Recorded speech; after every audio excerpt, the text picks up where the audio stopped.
जय श्री कृष्णा दोस्तों। हर हर महादेव। कैसे हैं आप सब? स्वस्थ और सुरक्षित होंगे।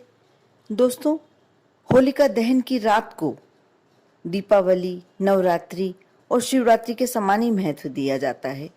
शास्त्रों में इसे वर्ष की 4 महारात्रियों में से एक बताया गया है।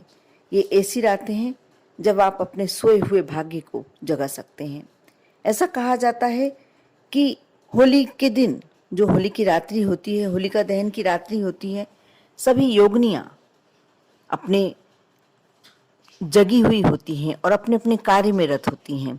इस समय कोई भी उपाय करने से, आप कुछ यंत्र करते हैं, मंत्र करते हैं, कोई टोटका करते हैं, उपाय करते हैं, आपको अवश्य उसमें फायदा होता है। जिस भी मनोकामना के लिए करते हैं, जिस भी इच्छा से करते हैं, इस रात में साधना करने से अन्य दिनों की अपेक्षा शीघ्रता से फल प्राप्त होता है।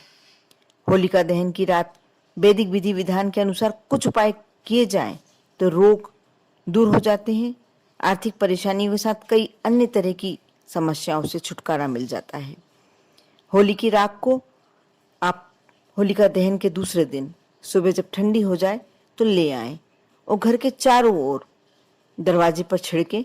ऐसा करने से घर में यदि नेगेटिव ऊर्जा है, क्योंकि कई बार होता है और यह आजकल ज़्यादा हो रहा है कि जो व्यक्ति हमसे शत्रुता रखता है वह ऐसे तो हमारे सामने आके यदि हमसे लड़ाई नहीं कर सकता है, तो कुछ ऐसे कार्य, ऐसी दुष्ट शक्तियां हमारे ऊपर, या हाय लगाना, नजर लगाना, जो भी एक काला जादू, ये सब हो जाता है, जिससे हम हमेशा कोई ना कोई कष्ट से घिरे रहते हैं, कोई ना कोई समस्याओं से घिरे रहते हैं। और जब आप होली की रात को अपने घर में चारों दरवाजे के बाहर छिड़कते हैं, इससे आप के घर में यदि किसी ने कुछ करके भी रखा हो तो वह असर समाप्त हो जाता है और घर में सुख समृद्धि आती है। साथ ही बहुत ही अचूक और सटीक उपाय बता रही हूँ दोस्तों में।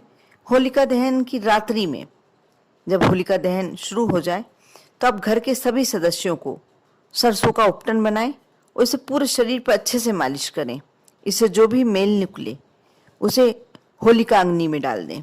ऐसा करने से जादू टोने का असर समाप्त होता है, शरीर स्वस्थ रहता है और बहुत ही जल्दी आपके पास धन आने लगता है। लक्ष्मी आपके ऊपर अपनी कृपा बरसाने लगती है।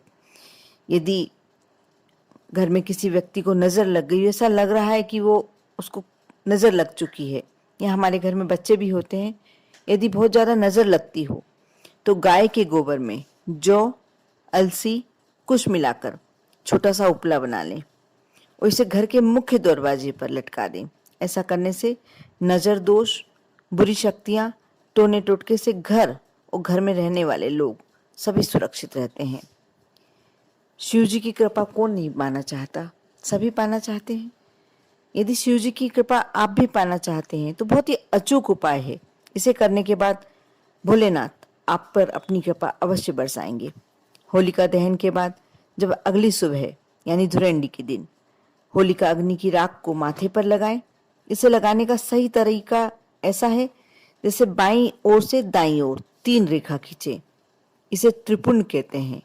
इसे लगाने से 27 देवता प्रसन्न होते हैं। शास्त्रों में बताया गया है कि पहली रेखा के स्वामी महादेव है, दूसरी रेखा के महेश्वर और तीसरी रेखा के शिव। यानी आप समझ सकते हैं, सिर्फ इतना सा कार्य आपने अपने मस्तक पर त्रिपुंड बनाया और आपके ऊपर 27 देवताओं की कृपा प्राप्त हो गई। आप अवश्य करें। इस होलिका पर तो आप करके ही देखें, क्योंकि जिस पर शिव की कृपा होती है उसे कहीं भटकना नहीं होता। जिस पर महाकाल की कृपा होती है उसे कोई काल डरा भी नहीं सकता और उसका कोई बिगाड़ भी नहीं सकता। साथ ही दोस्तों, जब होलिका दहन होता है, आप एक कार्य से हमेशा बचें। कोई आपको प्रसाद के रूप में कुछ दे रहा है, यदि सभी लोग को दे रहा है और सभी लोग मिलकर खा रहे हैं तो लेना चाहिए। नहीं तो सफेद रंग की मिठाई भले ही वो प्रसाद करके दे, आपको लगता है कि वो व्यक्ति आपके लिए अच्छी भावना नहीं रखते हैं, तो आपको उनसे लेकर नहीं खाना चाहिए। क्योंकि होली का दिन ऐसा होता है, बहुत ही प्रबल प्रबल योग होते हैं इस दिन। कोई भी उपाय करने के, कोई भी जादू टोना करने के, या कुछ ऐसे कार्य करने के जो हमारे लिए नेगेटिव भी हो सकते हैं। जो यह उपाय बताए गए हैं, ये किसी दूसरों का अनर्थ नहीं करेंगे, लेकिन आपका भला अवश्य कर देंगे। इसलिए हमेशा कोशिश ऐसी करें कि आप अपने भले के लिए अवश्य उपाय करें, लेकिन किसी के बुरा करने के लिए कभी उपाय ना करें। साथ ही आप बहुत सचेत रहें। जैसे ऐसा कहा जाता है कि होली की रात्रि पर आप पूरा ध्यान रखते हैं कि कोई व्यक्ति हमारे ऊपर कुछ फेंक ना दे, रास्ते में चौराहे पर कोई नींबू कटा हुआ है तो उसे लांग कर ना जाए, या किसी की दी हुई चीजें, किसी की दी हुई खाने वाली वस्तुएं खाने से बचें। कर देखें।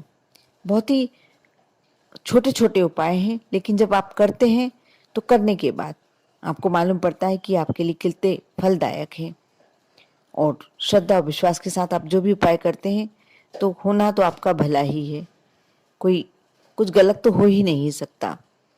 आप यदि मेरे चैनल पर नए हैं, पहली बार मेरी आवाज़ सुन रहे हैं, तो अवश्य सब्सक्राइब कर लें।